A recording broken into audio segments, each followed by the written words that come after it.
तो आप बोल रहे हो कि इन्फ्लेशन के through I can predict what will happen to equities, fixed income, Largely yes. Gold. Wow. Largely yes. Okay. Let me explain why. Sure. Okay. Let's talk about one of the situations के inflation ऊपर जा रहा है तो क्या होगा. Okay अब let's take a step back. लोगों को ये तो पता है कि इन्फ्लेशन क्या है. Inflation is rise in price of commodities. यानी आप कोई भी एक चीज 10 रुपए की खरीद रहे थे, राइट, अब वो 12 रुपया हो गया तो आप बोलोगे इन्फ्लेशन हो गया. But my question is inflation क्यों होता है. आप किसी भी कॉमर्स स्टूडेंट को पूछोगे कि इन्फ्लेशन क्यों होता है, हमें यह सिखाया गया है या बताया गया है कि इन्फ्लेशन इसलिए होता है कि डिमांड सप्लाई में गैप आ गया. किसी भी एक प्रोडक्ट का डिमांड बढ़ गया पर उसकी सप्लाई कम है तो उस वजह से इन्फ्लेशन हो जाएगा. But I want to take a step back and explain people the same concept slightly differently. Let's say एक ही लैपटॉप है, 100 लोग हैं, 100 लोगों को इस लैपटॉप को खरीदना है पर लैपटॉप एक ही है. Now have we created a demand supply situation? We have. 100 लोग हैं जिनको ये लैपटॉप खरीदना है, एक ही लैपटॉप अवेलेबल है, तो अब हम कह रहे हैं कि ये 50,000 का लैपटॉप सडनली 60,000 में बिकने लगेगा क्योंकि people will be willing to pay higher monies, क्योंकि सप्लाई एक ही और 100 लोगों को चाहिए. पर इसी सिचुएशन में अगर मैं आपको कहूं कि 100 लोग हैं, एक ही लैपटॉप है पर किसी के भी पास पैसा नहीं है, will the price of the laptop go up? The answer is no, right? Of course there can be an argument तो डिमांड ही नहीं होगा, बट डिमांड क्रिएट करने के बहुत सारे अलग अलग तरीके हैं.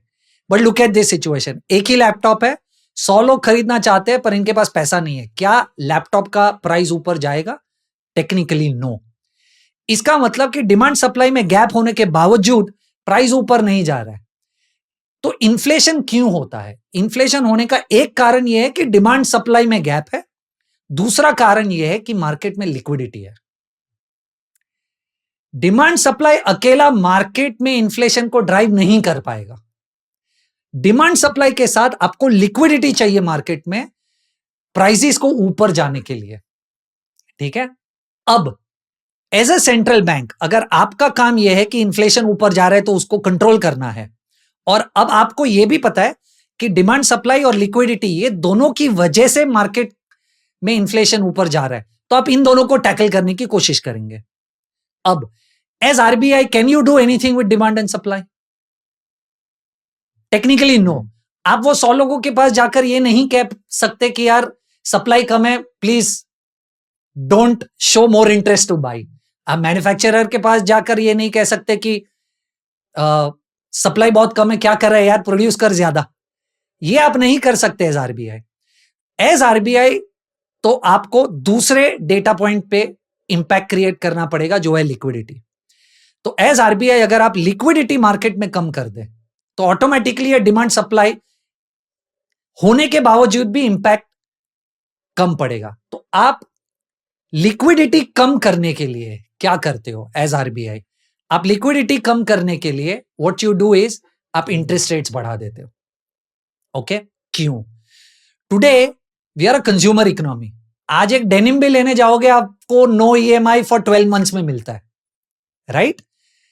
Everything now is going to get driven or is getting driven by providing you loans और EMIs कंजम्पशन बढ़ाने के लिए. घर से लेकर एक डेनिम तक हर चीज पे EMI मिलता है, राइट? इसका मतलब आप कह रहे हो कि डिमांड इसलिए क्रिएट हो रही है क्योंकि पैसा इजीली अवेलेबल है आपके लिए. पर अगर मैं पैसा इजीली अवेलेबल ना करूं आपके लिए तो क्या आपकी डिमांड क्रिएशन कम हो जाएगी? Probably yes. Now look at it this way. अगर मैं 2 करोड़ की लोन लेना चाहता हूं, ठीक है, 8.5% का रेट है, 20 साल का लोन ले रहा हूं, राइट? 1,70,000 रुपए की ईएमआई हो जाएगी. ओके. पर अगर इंटरेस्ट रेट मार्केट में 1% से बढ़ जाएगा तो मेरी ईएमआई रफली 25 से 30,000 रुपए से बढ़ जाएगी. ना माय क्वेश्चन इज अगर इंटरेस्ट रेट बढ़ा, राइट, और आपकी ईएमआई 25 से 30,000 रुपए से बढ़ जाएगी, क्या आप उतनी ही तेजी से कंज्यूम करने की कोशिश करोगे? Answer is no. डिमांड कम हो जाएगी, राइट? तो आरबीआई को भी यह समझता है कि इन्फ्लेशन अगर कंट्रोल करना है तो डिमांड सप्लाई मेरे हाथ में नहीं है, मेरे हाथ में सिर्फ लिक्विडिटी है. तो अगर मुझे इन्फ्लेशन को कम करना है तो मुझे इंटरेस्ट रेट बढ़ाना पड़ेगा या लिक्विडिटी कम करनी पड़ेगी मार्केट में।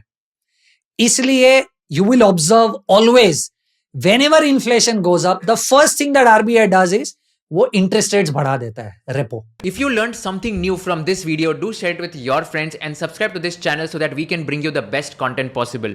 Also, if you want to watch this entire episode, click on the link in the description box and you can go to Kushal Lodha YouTube channel and watch the entire podcast episode. Thank you so much for watching this and have an amazing day.